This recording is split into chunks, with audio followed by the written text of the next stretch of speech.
Facebook live করে এসেছে, হিন্দু মুসলিম নির্বিশেষে সব গাড়িগুলোকে ভেঙে দিলেন, ড্রাইভারদের মারলেন। আমি প্রথম বারুইপুর যাওয়ার সময় এক স্যান্ডেলে দিয়ে ডিজি রাজীব কুমারকে, এসপি মালদা প্রদীপ যাদবকে আমরা অনুরোধ করেছিলাম। মালদহের মোথাবাড়িতে হিন্দুদের ওপর সাম্প্রতিক আক্রমণের প্রতিবাদে কলকাতার শ্যামবাজারে এক প্রতিবাদ সভার আয়োজন করা হয়। এই সভায় প্রধান বক্তা ছিলেন রাজ্যের বিরোধী দলনেতা শুভেন্দু অধিকারী। শুভেন্দু অধিকারী তার বক্তব্যে মোথাবাড়ি ঘটনার তীব্র নিন্দা করেন এবং রাজ্য সরকারের বিরুদ্ধে নিষ্ক্রিয়তার অভিযোগ তোলেন। তিনি বলেন, রাজ্য সরকার সংখ্যালঘু তোষণের রাজনীতি করছে। হিন্দুদের ওপর এই ধরনের আক্রমণ কোনোভাবেই মেনে নেওয়া যায় না। যে সরকার লন্ডনে গিয়ে লন্ডভন্ড করে দিয়েছে, তাদের কাছে বলি যে অন্য সম্প্রদায়ের যদি আস্থাতে আঘাত হয়, তারা যদি কোনোভাবে মনে করেন যে তারা অসুবিধা মনে করছেন, তাদের থানায় যাওয়া উচিত। তারা বারে বারে নিজেরা আইন হাতে তুলছেন কেন?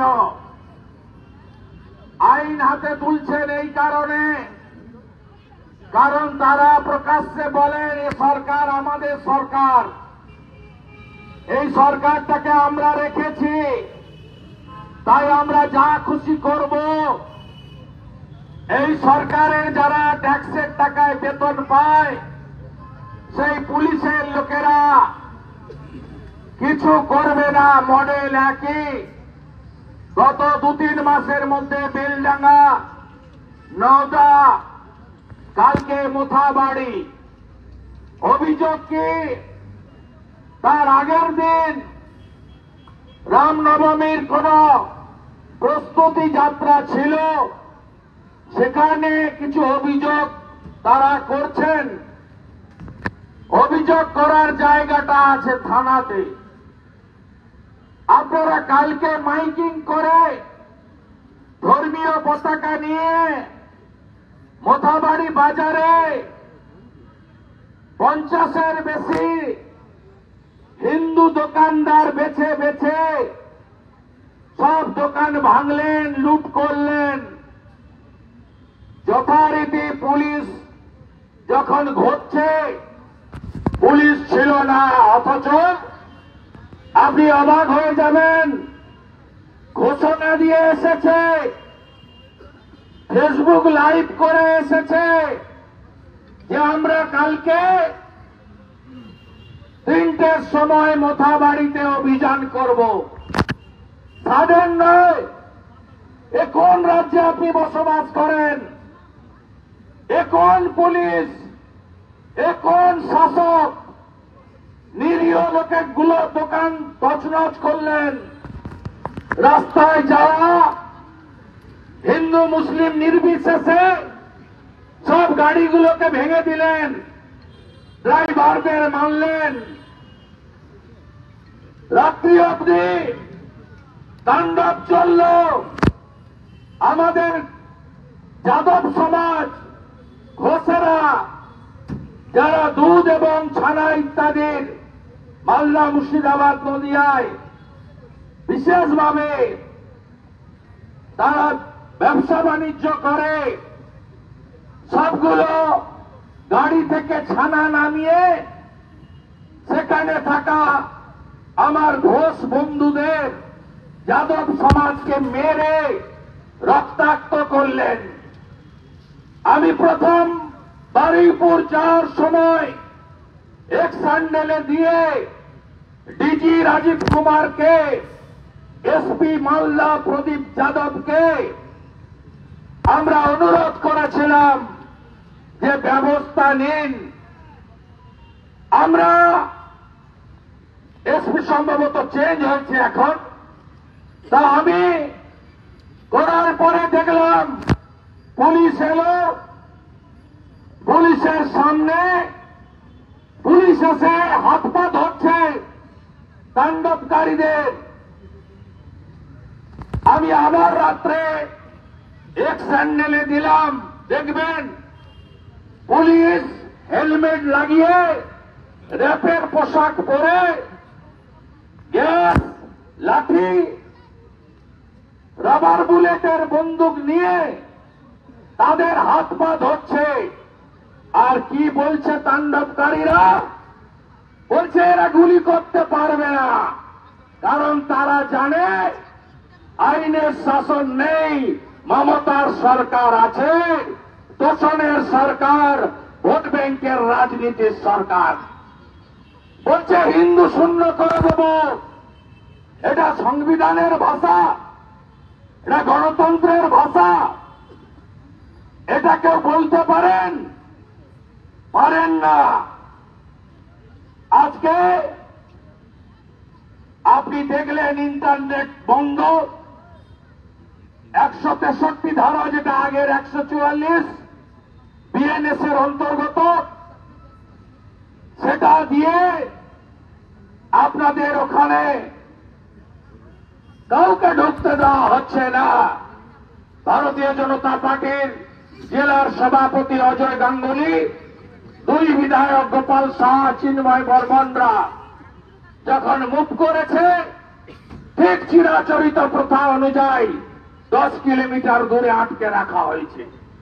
লোকগুলো কেমন আছে, তাদের দোকান বাড়ি ভাঙা হয়েছে, কি অবস্থায় আছে, পালপাড়া, চৌধুরী পাড়া, সনাতনী হিন্দু পাড়া, তারা সেখানে সংখ্যালঘু, তারা কি অবস্থায় আছে, তাদের বাড়ির বাচ্চারা, মহিলারা সুরক্ষিত কিনা জানার অধিকার কারো নেই। এ কোন রাজ্যে আমরা বসবাস করছি? কোন রাজ্যে? এখনো যদি ঘরে বসে থাকেন, এই বাংলাদেশ 2 কার্যত হয়ে গেছে, বাকি কিছু নেই। এর জন্য দায়ী তৃণমূল কংগ্রেস এবং প্রধান দায়ী মমতা ব্যানার্জি, যার জন্য এ জিনিস হয়েছে। আর যদি দেখেন একটা সাধারণ ঘটনা ঘটলে ভিডিও করে, ফুটেজ দেখে চিহ্নিত করে ধরা হয়। আমি কালকে রাত্রে লিডার অব অপোজিশন, আজকে 2 PM নবান্নতে ডিজি এবং হোম সেক্রেটারির কাছে যাওয়ার আবেদন করলাম। দুজনেই পালিয়েছে 11টার সময়। ডিজি পালিয়েছে হুগলিতে, আর ওই হোম সেক্রেটারি গর্তে ঢুকে গেছে। গোটা নবান্নতে কয়েক হাজার পুলিশ দাঁড় করে রেখেছে। এই এলো লিডার অব অপোজিশন। কথা বলতে দেবে না, প্রতিবাদ করতে দেবে না, ছাড়ব না।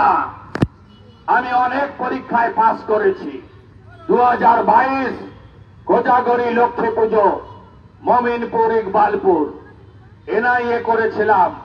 সেদিনের জাস্টিস, আজকের সুপ্রিম কোর্টের জাস্টিস জয় মাল্য বাগচি এনআইএ দিয়েছিল 35টা জেলে, 37টা ফেরার।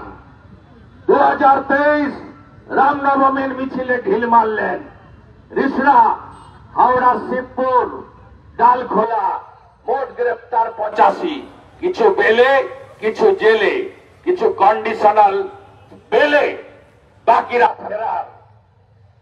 ঠান্ডা হয়েছে এলাকা। আজকে কথা দিয়ে গেলাম, মোথাবাড়িও ঠান্ডা করব, মোথাবাড়িও ঠান্ডা করব, মোথাবাড়িও ঠান্ডা করব। আমি ধন্যবাদ জানাবো তরুণ অ্যাডভোকেট কৌস্তব বাগচি, তরুণ জ্যোতি তেওয়ারি, সূর্যনীল সহ ভাইদের, যারা আজকে কলকাতা হাইকোর্টে সেন্ট্রাল ফোর্স ডিপ্লয়মেন্ট এবং এনআইএ এর জন্য মামলা করেছিলেন। মহামান্য জাস্টিস মামলা নিয়েছেন, শুনেছেন, এবং সেন্ট্রাল ফোর্স পুলিশ ওখানে আন্ডারটেকিং দিয়েছে।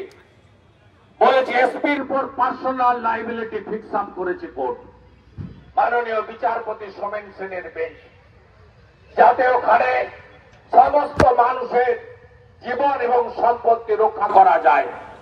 এবং আগামী বৃহস্পতিবার রিপোর্ট ফাইল করতে বলেছে স্টেট পুলিশকে। আমরা ছেড়ে দেব না। হাইকোর্ট, সুপ্রিম কোর্ট, সব জায়গায় যাব, আমরা বিচার পাইয়ে দেব। এই জিনিস এই বাংলায় চলতে পারে না, এই জিনিস এই বাংলায় চলতে পারে না। এই জিনিস বরদাস্ত আমরা করব না। বাড়িতে আর বসে থাকবেন না, ভাগাভাগি করবেন না, রাজনৈতিক ভাবে জাতপাতের ভিত্তিতে ভাগ হবেন না। সমস্ত রাষ্ট্রবাদী সনাতনীরা পথে নামুন, ঐক্যবদ্ধ হন। আমরা চাই না অশান্তি। আমরা স্বামী বিবেকানন্দের দীক্ষিত, নিজ ধর্মে আস্থা রাখি, অপর ধর্মে শ্রদ্ধা রাখি, কিন্তু এই জিনিস আমরা মেনে নেব না। যদি কারোর কোনো অসুবিধা হয়, সে যে সম্প্রদায়ের হোক, যে ধর্মেরই হোক, যে রাজনীতির হোক, তাকে প্রথমে ল এনফোর্সমেন্ট অথরিটি থানাতে যেতে হবে। থানা কথা না শুনলে কোর্টে যেতে হবে। আইন কেউ হাতে তুলে নিতে পারেন না। মাননীয় রাজীব কুমার এক যাত্রায় পৃথক ফল হতে পারে না। আপনি সিসিটিভি ফুটেজ দেখে বিজেপি আন্দোলন করলে তাকে তুলে আনেন, ধরে আনেন। রাজাবাজারের ঘটনায় পাঞ্জাবের জলন্ধর থেকে গুগ্গি সিং এবং তার ছেলেকে ধরে আনতে পারেন, যে সেদিনকার ঘটনার দিন কলকাতায় ছিল না, যার এডুকেশন লাইফ 1 বছর নষ্ট করে দিতে পারেন মনোজ বার্মা। সেই আজকে সেখানে 20 জন গ্রেপ্তার হয়েছে বলে আমাকে একজন আইপিএস এর মাধ্যমে খবর পাঠানো হয়েছে। ক্যামেরায় কার্তিক চন্দ্র নস্করের সাথে কিংশুক চক্রবর্তী, এটিএন বাংলা, কলকাতা।